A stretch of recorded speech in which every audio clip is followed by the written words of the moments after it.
La relación entre el derecho tributario y la contabilidad es tensa, resistida, pero inevitable. Soy Jorge Bravo Cucci, profesor de Derecho Tributario, y en esta ocasión vamos a tratar sobre un tema específico que gira en torno a esa relación proyectado a la renta empresarial. Vamos a hablar sobre las provisiones de cobranza dudosa y el castigo de las cuentas por cobrar.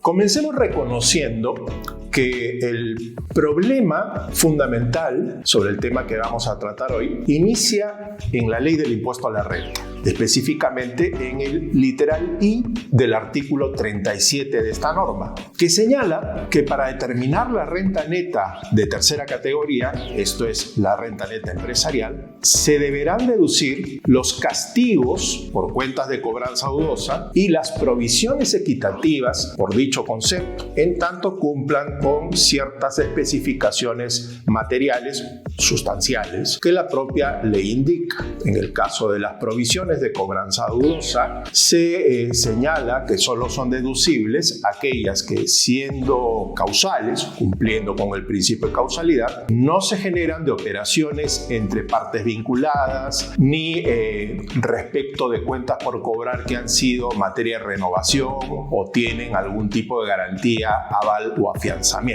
Pero más allá de eso, es importante reflexionar sobre dos errores fundamentales de los que parte el legislador en este literal. Primero, un error conceptual y número dos, un anacronismo. En el caso del error conceptual, el legislador peruano parte por considerar que un castigo de cuentas por cobrar supone afectar los resultados del ejercicio del contribuyente. He ahí el error, porque el castigo, a diferencia de la, entre comillas, provisión, supone la eliminación del activo. Por lo tanto, el efecto no está en resultados, sino en el balance, específicamente en el patrimonio. Si bien es cierto, la norma reglamentaria de la ley del impuesto a la renta establece ciertos requisitos procedimentales para que ese castigo se operativice, no significa que su incumplimiento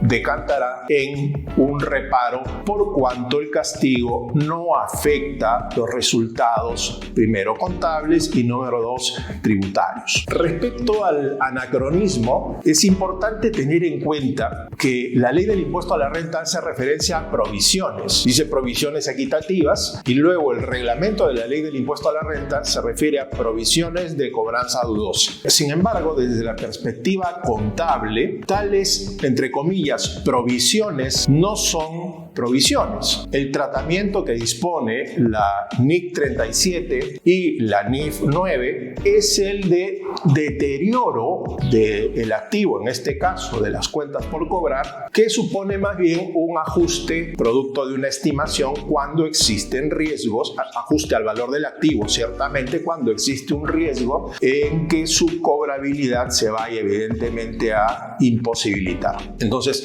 no se trata de una provisión, sino se trata de un deterioro, que debería ser el nombre correcto. Dicho sea de paso, en el caso específico de las provisiones, entre comillas, de cobranza dudosa, el deterioro de las cuentas por cobrar, dicho de manera correcta, estas sí afectan a los resultados del ejercicio. Aquí viene entonces la confusión, ¿no? La ley del impuesto a la renta ecualiza, pone como equivalentes a dos figuras, el castigo y las provisiones, que tienen una naturaleza claramente distinta, una afectando básicamente patrimonio y otra afectando los resultados del ejercicio. ¿Cuál debería ser la lectura correcta? Aquello que es gasto realmente para efectos contables y para efectos más precisamente tributarios del impuesto a la renta son las provisiones de cobranza dudosa, ¿no? El deterioro de las cuentas por cobrar, en la medida que exista un riesgo de incobrabilidad y se cumplan requisitos cuestionables, pero requisitos al fin y al cabo de tipo formal, que han sido establecidos a través de la norma reglamentaria del impuesto a la renta, que se realicen las gestiones de cobro, que hayan pruebas de intimación para el pago, caso de que haya transcurrido más de 12 meses sin que la cobranza haya podido materializarse. Esas son algunas de las exigencias formales que establece el reglamento, no la legislación del impuesto a la renta, para que una provisión genere una deducción tributariamente aceptable. En el caso del castigo de las cuentas por cobrar, entramos ya en órbita distinta, ¿no? El castigo supone, insisto nuevamente, la eliminación de la cuenta por cobrar. No hay un efecto en resultados directamente. El efecto en resultados lo causó la provisión. ¿Qué exige la reglamentación? No la ley, la reglamentación de impuesto a la renta respecto del castigo. El primer requisito para que este castigo sea aceptado es que la cuenta por cobrar que va a ser castigada haya estado previamente provisionada, que se hayan desplegado acciones judiciales de cobranza o que en todo caso se pueda demostrar que esas acciones de cobranza, que la cobrabilidad de la cuenta por cobrar no va a ser posible y por lo tanto las acciones serán infructuosas. También hay un posible argumento para hacer un castigo sin acciones de cobranza teniendo en cuenta el monto de la deuda. La norma reglamentaria dice que por debajo de 3 unidades impositivas tributarias se puede castigar sin acción judicial una cuenta por cobrar. El problema es que la legislación y específicamente el reglamento de la ley del impuesto a la renta no establecen cuál es la consecuencia de incumplir los requisitos formales, si se quiere procedimentales, para castigar una cuenta por cobrar. Frente a ello hay dos interpretaciones. Una interpretación sostiene que el incumplimiento de estas formalidades supone la imposibilidad de deducir un gasto y en consecuencia la necesaria consecuencia de tener que realizar un reparo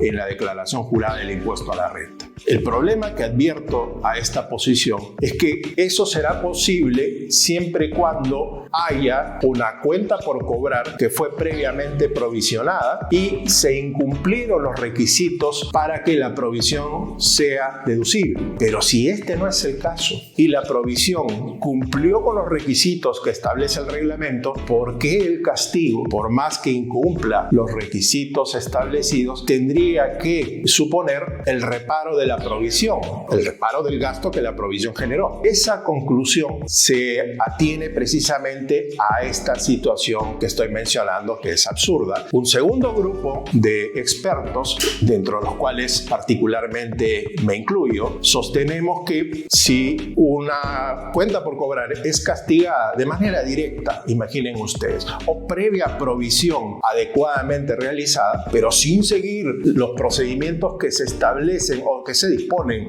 para los castigos, no podría extraerse como natural consecuencia de ello que el contribuyente deba estar obligado a hacer un reparo de la deducción por la provisión, en la medida que esta provisión sí afectó los resultados en su momento y los requisitos para esta deducción estuvieron satisfactoriamente cumplidos. Con esto, lo que quiero decirles fundamentalmente es que hay dos situaciones distintas y que lamentablemente muchos confunden producto de estos dos errores, conceptual y anacrónico, en los que incurre el legislador peruano. El castigo de las cuentas por cobrar no debería generar ningún efecto en los resultados contables y tributarios de un contribuyente. El efecto en resultados lo genera la provisión, no el castigo. Ese es un punto que debe ser materia de reflexiones más profundas por parte, obviamente, de todos aquellos que nos dedicamos al derecho tributario. Y un tema final referido a el ámbito de las provisiones de cobranza dudosa y también del de los castigos de las cuentas por cobrar. En la ley del impuesto a la renta, al margen de los errores que yo he mencionado en esta oportunidad, se menciona simplemente que el, entre comillas, gasto será deducible en la medida que el gasto cumpla con el principio de causalidad,